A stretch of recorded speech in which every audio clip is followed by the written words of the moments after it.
All right, what's good, y'all? Thank you for stopping in really quick while I make a quick little address from the Zoloft, Zopium Den, whichever one you guys want to call it. I want to talk about you guys have probably heard well, there's been a few 911 calls, but probably heard about that one out of Virginia where a woman is putting in a quite distressing call with her car being surrounded by peaceful protesters. And the 911 dispatch is like, there's nothing we can do. Nothing we can do. She keeps asking her, look, man, they're descending on my car. They're on my car. My kid is crying. I need to get out of here and stuff like that. And the dispatcher, just keeps deflecting, say there's nothing, you need to call City Hall or something like that. And so, and the reason why I want to talk about this, y'all, is because I want to associate this with what it's like to pray, right? Then it feel like you're putting in a 911 call to the Lord, and whether it's in your personal life or whether it's concerning the nation, we're looking at things that are going on, and like I said, from a microcosmic or a macrocosmic level, it could be like in your own life, and you're putting in this 911 call. It's like, Lord, my finances, Lord, my health, Lord, my loved one's health, or maybe it's addictions or all these things, and you're praying to God, and it seems like God's not answering you, right? These seem like an emergency, and it's like, hey, man, Lord, I need some, I need an answer, and as the saying goes, like God did answer. He said no, right? Or God is going to be with you. And a lot of times, maybe sometimes people feel like, man, okay, God is with me. That's great. But how about, hey, God, since you're here, why don't you make yourself useful and help me out of this, right? But the Lord's name being El Shaddai means sufficient. And it is sufficient that he is with us. This is earth. This ain't heaven. Things get rough, right? And it isn't all about God making the world easy for us. We rely on his strength to get through things, these attacks that come and being on planet Earth, right? And but y'all, let's examine the call, y'all. And I see folks, of course, my pro Second Amendment folks are in here. I got you. But y'all, and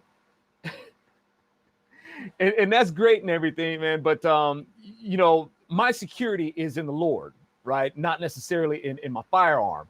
I don't look to my firearm for my salvation. I look to the Lord for that. And, one thing that we need to do is that we need to pray for folks we need to pray for this nation, not just pray for Donald Trump and not just seek our security and our money and an economy and jobs and our guns. We need to be seeking the security in the Lord.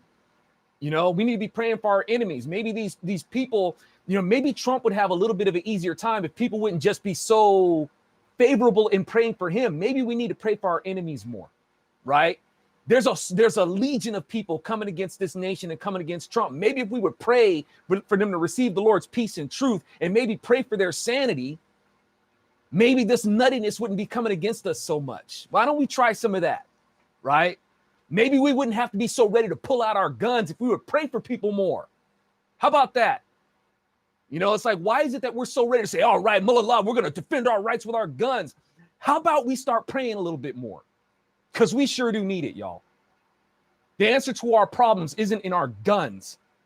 The answer to our problems is in the Lord. Maybe we need to seek his counsel a little bit more. Just saying. I know that doesn't make me very popular. Sorry.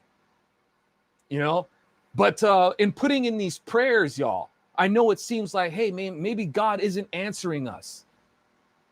Maybe God isn't answering us. But y'all, this call is reflective of that. It's reflective of this. It's like you're calling him and they're telling you there's nothing we can do. Why? Why is it that 911 can't do anything? Because so much power has been given to the state, and the state has emboldened the people. It's like it's a circuit, y'all. It's a poisonous circuit. The state is emboldening people and encouraging people to do the things that gives more power to the state and giving the state more power to do nothing, right? And the state gets to enjoy this. This is what's happening. But unfortunately, the state gets caught in their own trap. So now the state is like, oh my God, what is it that we're supposed to do? We can't do anything, because what's going to happen, y'all? In this instance, if the state comes in and the state dispatches people, the police are going to come out there to do what? The police aren't going to be able to really be out there to restore law and order. What's going to happen is that the police are just going to go out there to get the city sued. That's what's going to happen. Their hands are tied, right? That's what happens. The Lord works the same way, y'all. Remember, the Lord is the law, and the Lord abides by a law. So let's say the Lord can the Lord come in and make this big rescue? Of course he can. But what's going to happen when he does? He's going to get blamed. Just the way that the authorities can come in and they can dispatch who it is, the authorities, to be able to restore law and order, they're going to get blamed for restoring law and order. That's what's going to happen. Now, in the Lord's sense, this has eternal consequences. In the world, these things have consequences that are temporary, but they can cause big problems. People end up going to jail or to the hospital. People end up getting sued, and it's an ongoing public relations nightmare. It's a problem, right? And it just causes bigger problems because people are conditioned to be entitled and think that they're victims even when they're asking for help. The same people who will ask for help are the same people who will turn against the people who came to help them. You can see this happen in the natural. And this is one of the reasons why God doesn't answer our prayers the way that we want him to answer our prayers, because there's laws that have to be abided by. And unfortunately, with the law of God, if people go against these laws, there's eternal consequences. And God doesn't want to send anybody to hell, y'all. He doesn't want to do that. So when we hear these 911 calls, y'all, it's reflective of the same thing. It seems like God is dispatching. He's saying there's nothing I can do. Now, of course, can God exact executive privilege? Sure, he can. But what's going to happen when he does that? Nobody is satisfied when a head of state takes executive privilege. Once they do that, you're going to have people who are going to say they were justified. And you're going to have people who are going to say that they weren't. Even Lincoln, right? So going all the way back to Lincoln. Lincoln did what he had to do to make his dispatch to stop what was going on. And still to this day, people think that it's just Northern aggression. That's what they see it as. They think that Lincoln was a tyrant. They don't care about the tyranny of the Democrats of what they were doing. They don't care about that. All they can see is their Southern pride was infringed on by the North. That's all they can see. And they embolden the Democrats to do what they were doing, even back then. Even to this day, they don't see that the Democrats were doing rebellious acts against our Constitution and to our Republic. They don't see that. All they're caught up is in their pride. That's all they see, right? So Lincoln did what was right, but you got to hold people who think that he was wrong. And to this very day, they're helping the Democrats. They'll vote Republican, but they're helping the Democrats continue on with their rebellious nation against our Constitution. That's why God is like, look, man, I'm going to help you get you guys through this, but I'm sorry, I can't come in with my white horse cavalry the way that you want me to. Because when the very second that I do, and this has been proven throughout history, you killed the prophets who came to help you. You turned against the judges who came to help you. I've sent people after people, and what did you do? You rejected them and you killed them. All the way up to my son, you killed him. That's why. My hands are, in helping you and trying to save your life, my hands are kind of tied. Sure, could I exact executive privilege and end all this? Of course I can. Yeah, I've sent my dispatch before. I sent them to Sodom and Gomorrah. See, when the angels that were sent to Sodom and Gomorrah, y'all, the breakdown of their name, the Hamalakim, actually means deputies that were dispatched. That's what it means. The angels that were sent there, deputies, dispatched. Right? And to this day, they're seen as murderers because they reigned out, because they were like, this is right here. This is where you're going to do your airstrike. They were the beacon for the airstrike. Gore, okay, we need to be out of here at such and such time. We got an airstrike coming right here. This place is going to get leveled. And to this day, they're seen as murderers, right? God is the murderer who poured out fire and sulfur on Sodom and Gomorrah, right? But these people called out for his help. The nations that were surrounding Sodom and Gomorrah. You guys, I'm telling you, you guys think that these LGBT people are just some light-waisted people and stuff like that. No. These people can cause some serious damage.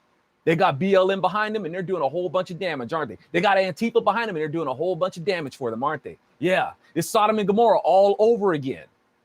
And God did send cops, right? He did send cops. Look what happened, right? The place got leveled, the places were rescued, but God is seen as the murderer, right? So, and when you see God as the murderer, that means that you reject him. And what ends up happening is that people will walk into hell with their eyes wide open. This is why God is like, man, I can't send the help that you think that I'm supposed to send. I can't do that, right? So you can see that happening in the natural, y'all. You can see it happening all over the place, where you see these places where the people are demanding demanding this emboldened, this power, this perverse power, which is all weakness. It's not really power, but that's what's happening. You can see that happening right now, of whom they gave the power to. And y'all, in this world, y'all, the devil is the state. The devil is the state here. God is president of it all. But can a president just come in to the state and just do whatever he wants without a whole bunch of scrutiny and stigma? No, right? Even when the president has the rights, like, look, man, I'm going to have to federalize your National Guard because your state is abusing its power. The same way that the devil does here. He abuses his power. But what happens when that goes down? The president is seen as the bad guy. The president is seen as the one who is infringing upon a state's sovereignty. You know what I'm saying? Don't we hear that all the time? States' rights, and the president is intruding on our sovereignty. Don't we hear that all the time? Don't you think that same kind of blame is going to go to God too? It's the same thing. And unfortunately, when that happens, people will walk into hell with their eyes wide open, and God doesn't want to do that. God has to wait until there is no excuse for people to not understand this anymore. And when that happens, God will remove his church. And when that happens, y'all, because basically, as Christians, we are basically the law enforcement of the world. That's what we're supposed to be, y'all. We're supposed to be enforcers of the law of God. We're supposed to be holding it down. And then a day is going to come when the law, when the arbiters of the law, us, ambassadors of the law being Yeshua, a day is going to come when we're not going to be dispatched anymore. We're going to be gone. And then the people are going to cry out. You know why? Because the whole world is going to become Chaz. The whole world is going to be left to their desire to be an autonomous zone against God and apart from God. That's what's going to happen. So while we're here, y'all, we're supposed to be ambassadors of the law. We're supposed to be trying to keep the peace here. So, and this translates into lots of things, y'all. This isn't just the state, concerning the state. This is in our personal lives, y'all. This is, you know, when you're pulling out that prayer to God, God, why don't you help me with disease? Why don't you help me with my discomforts? Why don't you help me in my finances? Because once again, y'all, God is trying to bless people with the law. If you're apart from the law, y'all, this has eternal consequences. You're looking for God, and I see it all the time. People asking for prayers and stuff like that, and they're wondering why. It's like, you know, why did they have to keep going through this? Why isn't God helping them? Because, y'all, remember what Yeshua says. I can't help you. I can't do, just like Jesus says, I can't do miracles in my own hometown. Why? Because the people there don't believe. That's why. And when you have people who don't believe, when people will see me do a move of God, when they see the Holy Spirit work, when they receive that empirical evidence that I have moved, when they see that and they still try to attribute it to something else, oh, maybe he does this power by Beelzebub, or maybe it was the power of the universe, or maybe it was some other pagan god, or maybe because it was science, or maybe it was because of this or because of that, right? God's like, man, I just performed, I did a work of the Holy Spirit right in front of you, and you're going to attribute it to something else. It's like you refuse to see me. And if you refuse to see me, I'm not going to make you stay in my kingdom with me forever. You've rejected me. So I'm going to do you a favor, and I'm not going to make you be with me eternally. And God doesn't want to do that to people, right? So when you see these people looking for prayers and stuff like that, you're going to have people coming in there saying, oh, I send you positive vibes. Oh, my positive thoughts from the universe, right? Oh, I'm praying to Santa Maria, or I'm praying to Mary, or they'll pray to all these other things except for the high priest, Yeshua himself, whom God listens to. God who is the sufficient one. It is Yeshua who listens to our prayers. It is God who listens to Yeshua. Just because Mary is the mom doesn't mean that Yeshua listens to her. Yeshua himself says, don't you know that I'm about my Father's business? Yeshua is the one who bled to be our high priest. It's him.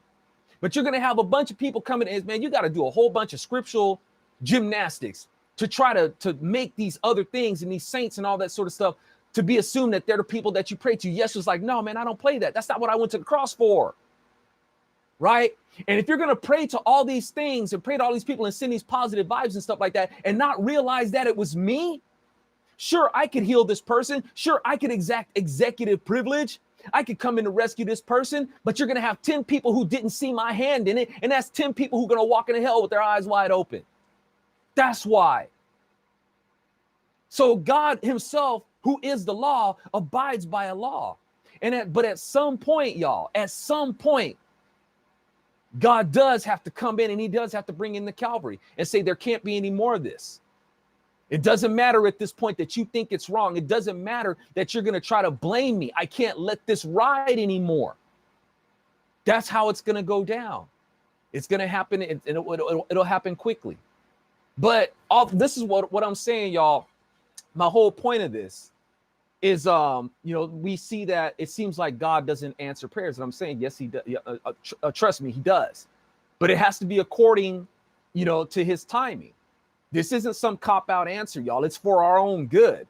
This isn't some cliche, mysterious answer. Oh, God, he only knows and it's all this. No, there's a reason for it. You can see it in the natural of why God does it the way that he does it. When you see that, when you're expecting authorities to come in and you see that they can't do anything, why? Why is 911 telling you that they can't do nothing? Because of the repercussions. 911 comes in, here comes the dispatch. They pull out their mace, trying to be nice and and stuff like you're going to get cops hurt, right? You're going to get cops sued. Oh, police brutality because I got maced. Police brutality because I got rubber beanbagged. Police brutality because when those things don't hurt, somebody may have to get shot. And then we got bigger problems because right now people are conditioned to be victims and they're conditioned to be entitled and they're conditioned for lawlessness. That's what's been going on. And God can do the same thing. He can send in the cavalry, right? And he ends up getting blamed for it. And those have eternal consequences, y'all. And God is trying to minimize that casualty rate or at least say that, okay, you've had every opportunity up until this point to understand that you are in rebellion. If you don't see it at this point now, then that's just too bad. That's how it's going to go down, y'all. So, y'all, I hope, I hope, this is tough love, y'all. It's like, I'm not trying to be some high and mighty rebuker or anything like that, y'all. But as it is, this is a little bit of an emergency of things that are coming up. And I think, those who are, conservatives and who are voting, for Trump, y'all, we got to get over this. If I may, this isn't about our salvation isn't in Trump. Our salvation isn't in our guns. Our salvation isn't in our jobs. Our salvation isn't in our money or the economy. Our salvation is in God. And Yeshua himself tells us to pray for our enemies. And I ain't seen a lot of that. And y'all, I am guilty of the same. It's hard to pray for these people. These people get on my nerves. But that's what the strong do.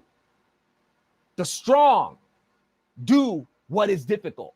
Is it difficult to pray for these people? Yes, it is. But that's what strength is about. It's about doing what is difficult. And maybe if we would start praying for these people, instead of, trying to act tough, telling them from my cold dead hands and itching for them to come and try to take our guns. And don't get me wrong, y'all, because Yeshua was no panty waist. His disciples were armed and his disciples could get down, right? They knew what to do with their weapons. Yeshua himself didn't underestimate his enemies. He was backed by some huff and puffing Hebrews who were ready to get down, who were ready to get into them a knife fight for real. And Yeshua himself said, man, I got 12 legions of angels behind me. Each one of them has the power to go scorched earth on all of y'all. So don't think, even Yeshua takes that turn the other cheeks thing so far, because when Yeshua comes back, he's coming back to kill people. So I ain't trying to tell anybody, but hey, let's just be, these weaklings, waiting for them to come take our guns, y'all. But there's some cultural work that we have to do. There's some spiritual work that we have to do that hopefully can stave off it getting to a point where we're going to have to defend ourselves with fire. Instead of just sitting back saying, yeah, I wish you could come and try to take my guns. Y'all, that's a prideful attitude. That's a prideful attitude, and pride goes before destruction, man. That's the stuff that causes war in the streets. Do you really want to go there? Come on, man. We shouldn't be at this point. We've been way blessed too much to get to this point where we're itching for people to come and try to take our guns so we can use them. Man, we need to start loading our guns with the gospel. That's what we need to be doing. Our guns need to be loaded with that. That's our greatest weapon, is the word of God, man. And we're not using it. We just pray for Trump. Pray for Trump. Pray for Trump. Hey, man, these people, like that, the Lord said, man, I'm here because these people are sick. They need a doctor. And these people that we make fun of, yeah, and don't get me wrong, man, because they do need making fun of, y'all. They do need it. But y'all, they need prayer too. And yeah, some people ain't gonna get it, y'all. That's no excuse. Still, the word says, pray for your enemies, even if they don't get it. Yeshua prayed for his enemy all the way up to the cross, man. Even then. So yeah, we got to be strong enough to do the same, man. That's the real test of strength right there. So, anyway, y'all, I hope, that, some of y'all will take consideration to what I'm saying, Yeah, I agree, Jeff. Jeff is saying no matter who wins, it's gonna be a mess. It's gonna be a mess, y'all. There's gonna be some, if Joe Biden wins, it's gonna be problems, and the only one who can really fix that is Yeshua. He's the only one who can fix it. If Trump wins, we're gonna have problems, right? But at least, y'all, it'll be, for lack of a better way of putting it, it'll be the right kind of problems. Okay, we're gonna have problems for the right reasons. If Joe Biden wins, if Joe Biden is allowed to win, we're gonna have problems for the wrong reasons. Can God fix that? Ultimately, yes, but we're gonna have problems. This is earth, this ain't heaven, and we're gonna have some problems. Biden wins, it's definitely gonna be like, it's the wrong complication, y'all. It's going to be the wrong complication. If Trump wins, it's going to be the right complication. It's going to be messy, may even be bloody, right? It shouldn't have gotten to this point, y'all. It shouldn't have gotten here. At the same time, it was ordained to be like this because of our nature, because of who we are. Yeah, we're going to go down that road. Because it's subject to decay, y'all. This is a finite world, y'all. In a finite universe, things decay. So it's just gonna happen like that. But if Trump wins, yeah, we're gonna have problems either way. But like I said, it's the better complications to have. So let me see what it was, dude. If just kind of reading some comments real quick.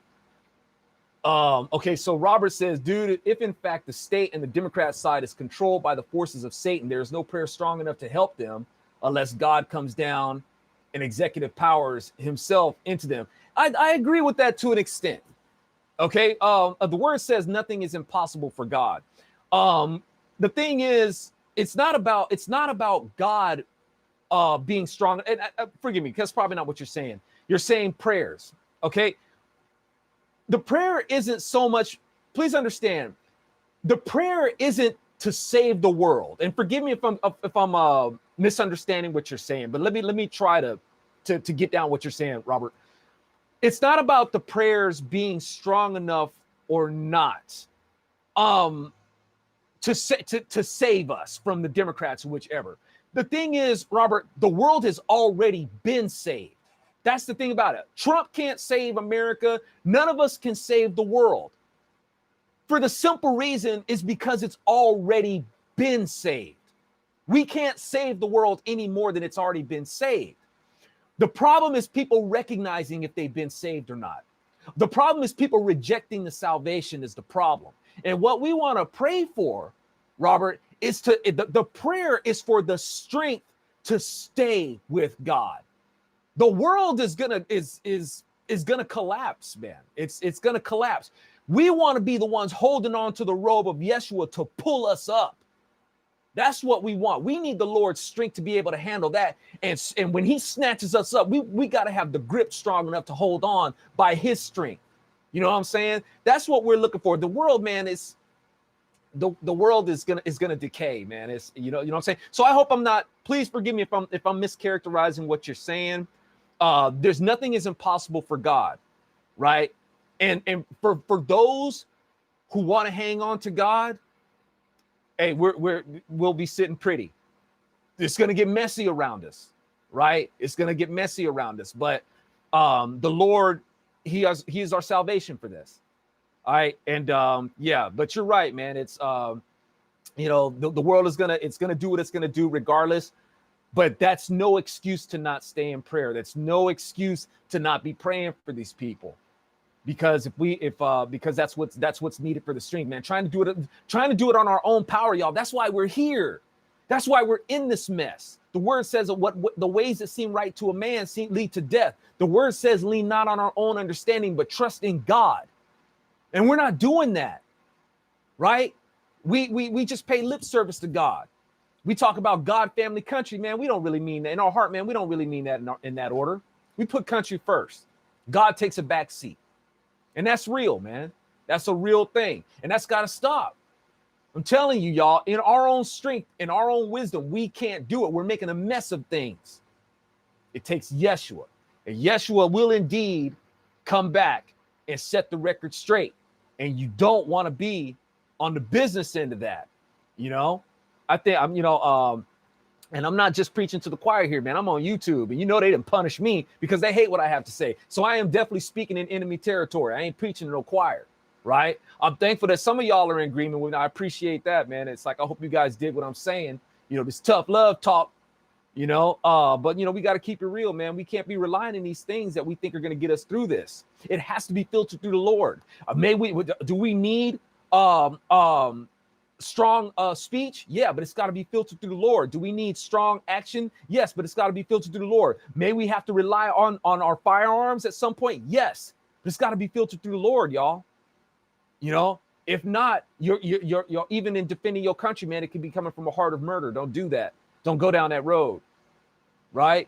So let's keep it in prayer, y'all. And I challenge y'all. I shouldn't challenge. I welcome y'all, man. Let's start doing that, man. Let's be a prayerful nation, man. Let's not just make America great again. Let's make America grateful again. Let's be thankful, not just proud to be an American, thankful to be an American. Let's be thankful people, y'all.